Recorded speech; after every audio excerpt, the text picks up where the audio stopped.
Good evening, ladies and gentlemen. Today is Monday, 1st of November, first day of the week and first day of the month. And we have 2 months left until the end of 2021. Whatever you do, whichever industries you're at, you're probably going to looking at what goals you have, short-term, mid-term, Christmas wish, and long-term goal, probably reflecting what you have been achieving this year. And if you have got things that you haven't achieved, then you've got 2 months, 8 weeks effectively to go before next year or before you regret. So today I'm going to sort of quickly cover a few things. One is the crypto overview, market in general. It's always good to make a start on the first day of the month and week. And secondly is the software I use called Zapper. I think most of people probably already use Zapper, and I'm on Zapper every day. And I think it's quite a good management tool. If you're new to the space, then that's something you can look into. And then I would like to talk about NFTs again, because there are just so many events going on this week everywhere in the world. So it's good to catch up with what's happening in the NFT space and what you should be planning to do this week. And lastly, I just want to summarize what kind of stuff that has gone through my mind, and we can just chill and have a conversation and get everybody thinking what your short-term, mid-term, and long-term goals are. So thanks for tuning in. Please like and subscribe. And nothing I say here is financial advice. It's only for education and entertainment purpose. So talk about entertainment. Thanks for those who actually bothered to click my streaming from yesterday. It was an hour and a half long video of me playing piano. And honestly, I'm not lying. Apparently, it's one of the best world piano in a colleague's friend's house. But because I was using my Mac laptop for live stream, I think the sound was just terribly bad, and I wasn't aware of it when I was playing. I was quite enjoying myself. So I promise you, I'm probably slightly better than what it might sounded. And next time when I go around, because they have three, believe me, they have 3 grand pianos in the house, and the other one is a Yamaha electronic one. So I'll probably try that one, or at least bring something with me to improve the quality. So I'm sure I'll give a much better performance next time, some point in November. So let's have a look at the crypto overall markets today. Bitcoin is still sitting around 60K, whilst Ethereum is now at 4,300. So it's sort of stay a bit stronger than BTC. I think from all the informations that we gathered, Ethereum is looking quite strong and probably gonna reach an all-time high again this month. Although there is a lot of hope being put by Plan B and everybody else who's following all that sort of prediction of the market, to say that BTC is supposed to reach 98,000 US dollar by end of the month or some point during this month, and over 12.5 or so K in December. So we'll see what happens. But if you have your strategy of buying and selling, then you should do and stick with your plan, right? And don't FOMO, but also don't be too greedy. That's what I would say. And then the next significant thing took place last week was obviously the metaverse. And for those of you who has been following me, you would notice I changed my channel name from Ding's Crypto Space to Ding's Metaverse. I was actually thinking at the beginning I should call it Metaverse, because this is a word that I use and believe in for a very long time. And just earlier this year, I was telling my boss about the whole crypto thing, and I was trying to tell him Metaverse, and he picked up that pretty quickly, and then he started to say the word metaverse back to me and sending me all the news and stories about what's going on in the market. But I thought crypto was also a word that is straightforward, and that's what we do. But either way, I think depending on what you believe and where you're heading to, you can probably choose a word that suits you the best. So I call it metaverse for now until I come up with a better word. So everything under the metaverse remit has gone up quite significantly, leading by Decentraland, which is Mana, followed by Sandbox, Sand. So that's the two mainly I follow. And the other one that I recently invested, which I also mentioned a couple of times in my past few videos, is Illuvian, which is a 3A games that they had released their 4-playing trail over the weekend, which was obviously fantastic.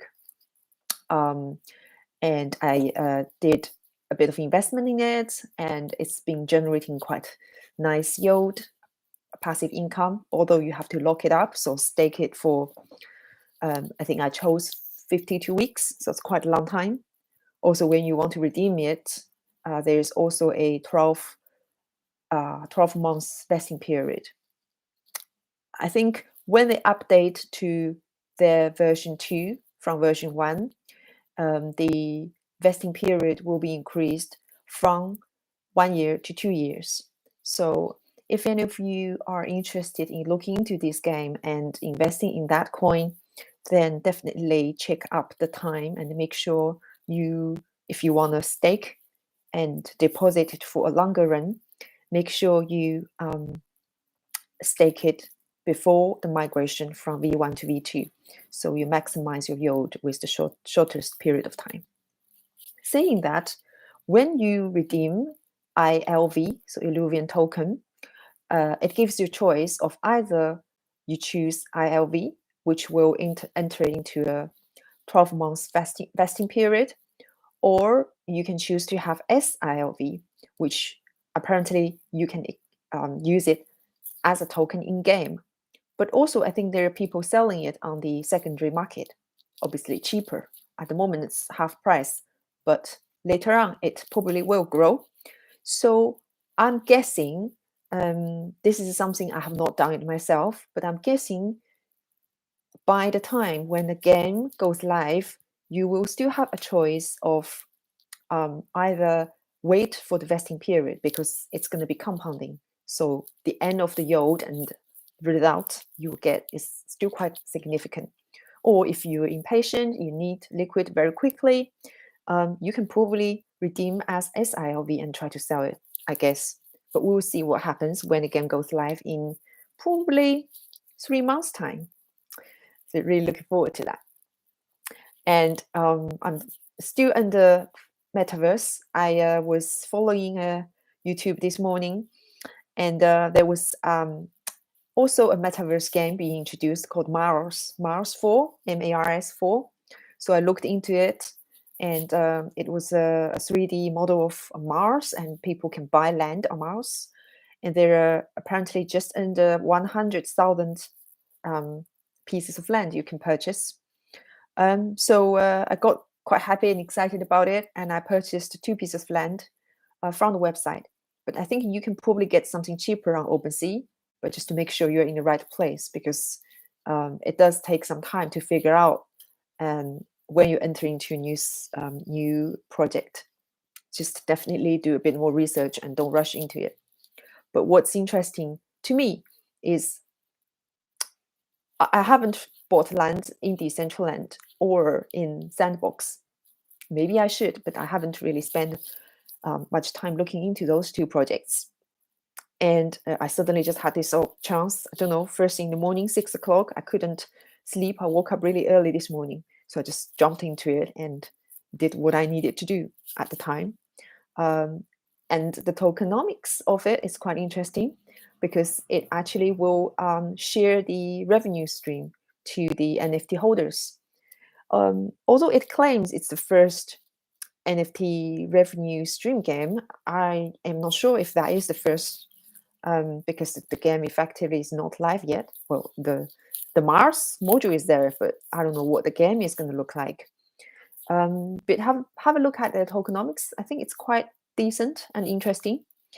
But also they have really big venture capital back them up. And because I really like Illuvian, they have a working relationship with Illuvian team as well. I think they're advisors from Illuvian, but also Illuvian's also one of their investors. So I invested a very tiny amount of money. I just want to hold on to it and wait and then see what happens next year.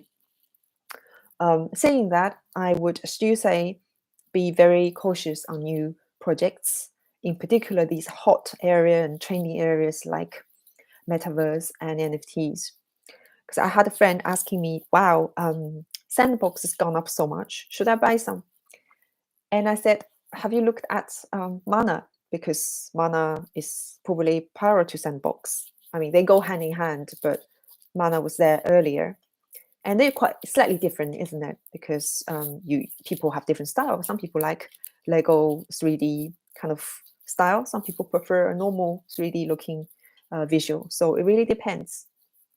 And I said, no, don't rush into it because the price has just gone up 3, 4, 5 times and it's going to go back, and keep an eye on the project. But there are going to be so many new projects, and wait and see what happens before you throw any more money into these projects. So that's my thinking anyway.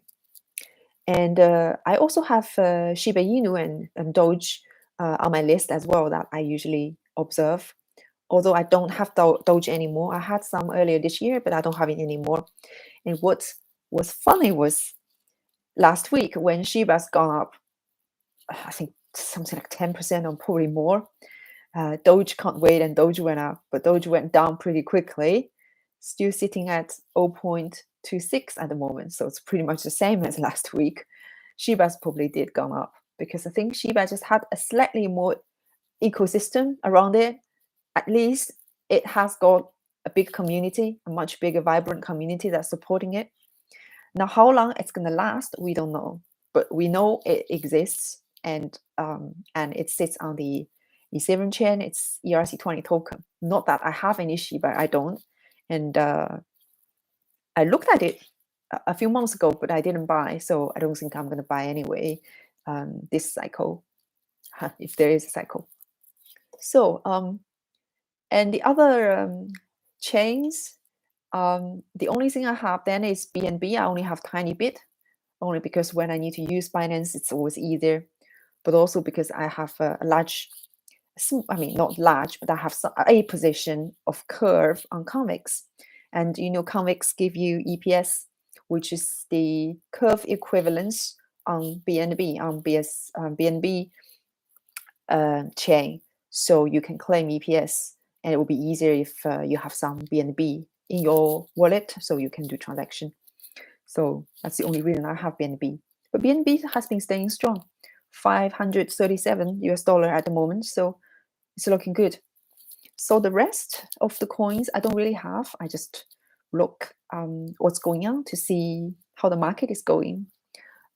It's quite interesting that DeFi is slightly quiet, like AAVE, AVE, still staying just above 300, which is sometimes, when they go up, they really go up, but they go down really quickly as well.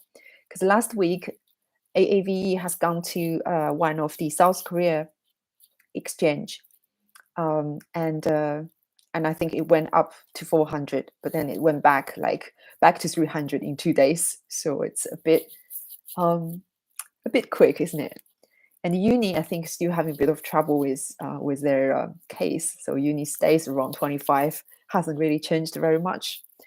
So we'll see what happens. So that's the market overview. So this month should be quite interesting. Probably will go down as well, but definitely will go up, I think. So just depending on when to go down and when to go up. So look forward to that. And the second thing I want to just touch base on is Zapper, ZAPPER, and it's a tool that I use every day, really, because it gives you an overview of what you have, the different projects you have, and they have a breakdown section of NFTs as well now. So you can actually see how much you've got in your portfolio and how much you've got underneath your NFTs. And they issue their NFTs as well. So you can do quests every day to claim some experience. And then after a while, when you accumulate enough experience points, you can then exchange the Zappa NFT. These are more for collectibles, I think for souvenir, rather than getting sold for a large amount of money, because just many copies of it, unless you have really the top one, but it's going to require a lot of experience. I don't know what else other software you use. I think there are other platform that does the same job, like give you an overview, like asset management kind of tool. So if you have any recommendation, please leave in a comment below. Let me know if there's anything I could look into as well. So that's Zappa. So, and third thing I want to cover today is NFT. So on Saturday evening, I released my first NFT project called Are You From Japan? I think I've got it here. That's my second piece. I've got 6 pieces in total, and I'm going to be releasing 2 more pieces either today or tomorrow this week, and then probably 2 more pieces next week. There are a lot of work I still need to do around it, but I also spent over a month working on it. So it is actually quite time consuming to do hand drawing on each of the piece. And I think reflecting what I have done, I'm quite pleased with what I've achieved, challenging myself to do the work while I'm managing a normal job, but also to actually go through the process of how you can create your NFT using OpenSea in my case, but in a very simple way, just to get the basic right.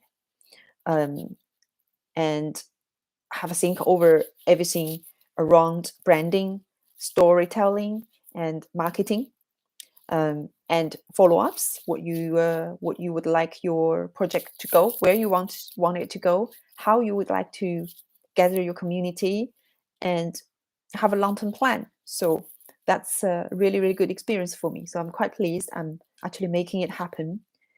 And some of you, if you are following my Twitter, you might know that I, from time to time, conduct presentation to a lot of different organizations I come across with in my day job. And some of them are creative industry, private sector, and some of them are actually from public sector. So I do come across with a range of people who have little or no knowledge of crypto and NFTs. So they require different kind of explanation in how they could understand the whole industry with one session of presentation. It's actually not easy, because you can dump a lot of information on your presentation and to your audience, but without considering where they are, what they are able to accept, and what sort of silly stories they might have heard from other news, and some sort of mindset they already have in their heads. It's quite challenging to actually balance your presentation and give a good one that actually does the job, explains things clearly, but also encouraging, and also wiping some of the bad stories off. So I find it fascinating.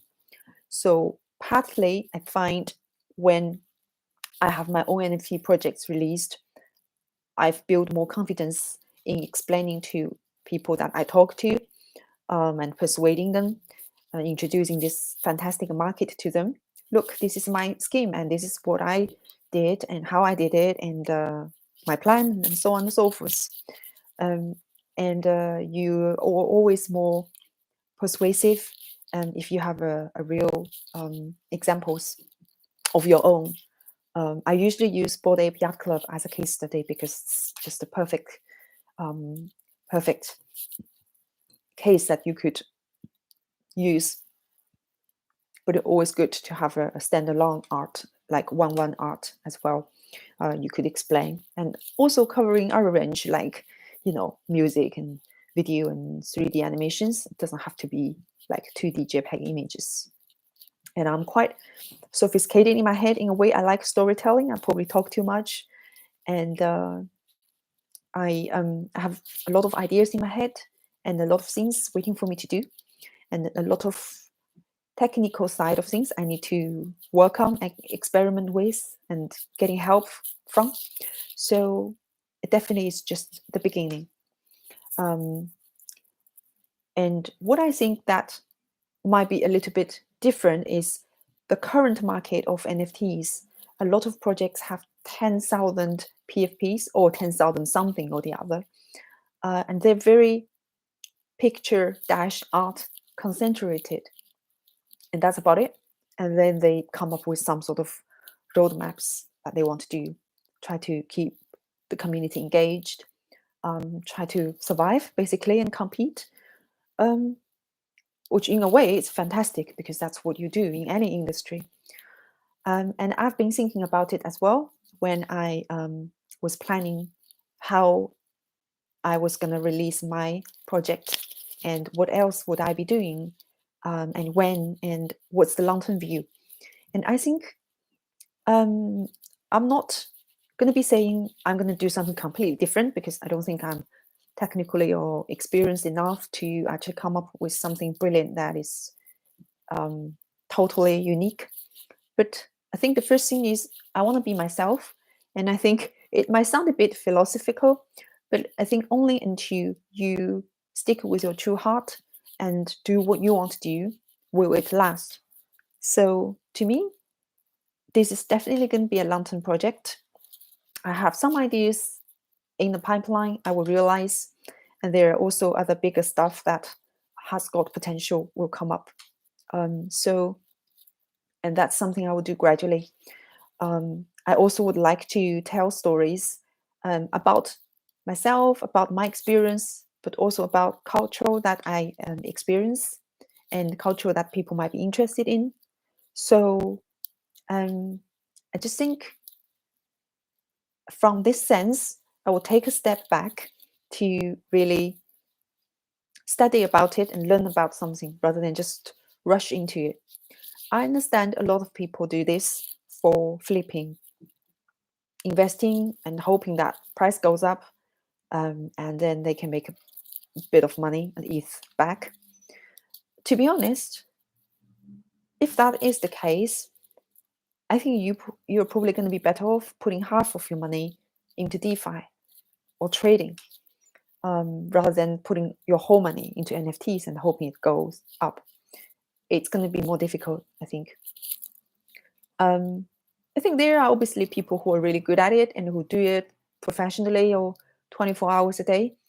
But most of the people, I don't think you're, number one, early enough. Number two, you have not enough capital to do it. Number three, you probably don't have that much of time to investigating every single project.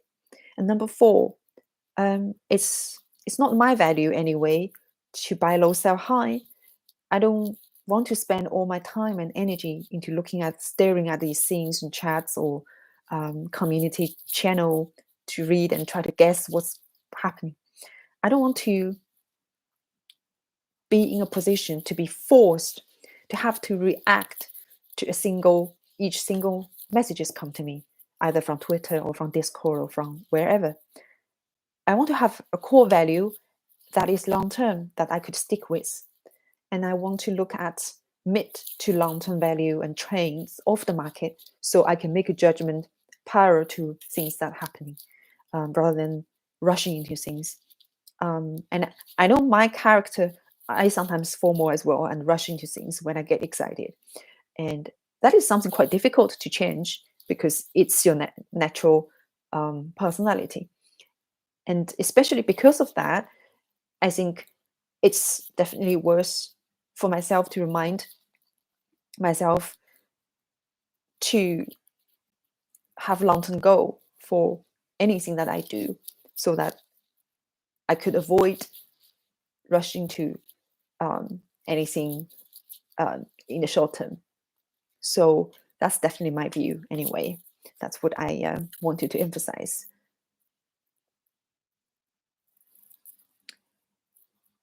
And then the last thing I want to say is this week, there are a lot of things going on. New York City has got an NFT conference this week, starting today. I've not been to US. I'd love to go. So I'll keep an eye on what's going on with this conference. I think it's going to be really hot. And yesterday and Saturday evening was the Bored Ape Yacht Club gathering, and there was a ship, and people were crazy, and there were a lot of messages on Twitter, and I had my Halloween as well, so I was trying to follow up what's going on, like when I got back home. So congratulations to those apes, to you guys who are actually able to make it. I'm really jealous. I think a lot of people who are in different continents are really jealous. But even though there was like 700 or 1,000 apes turned up in New York, I think it's amazing. So it's fantastic.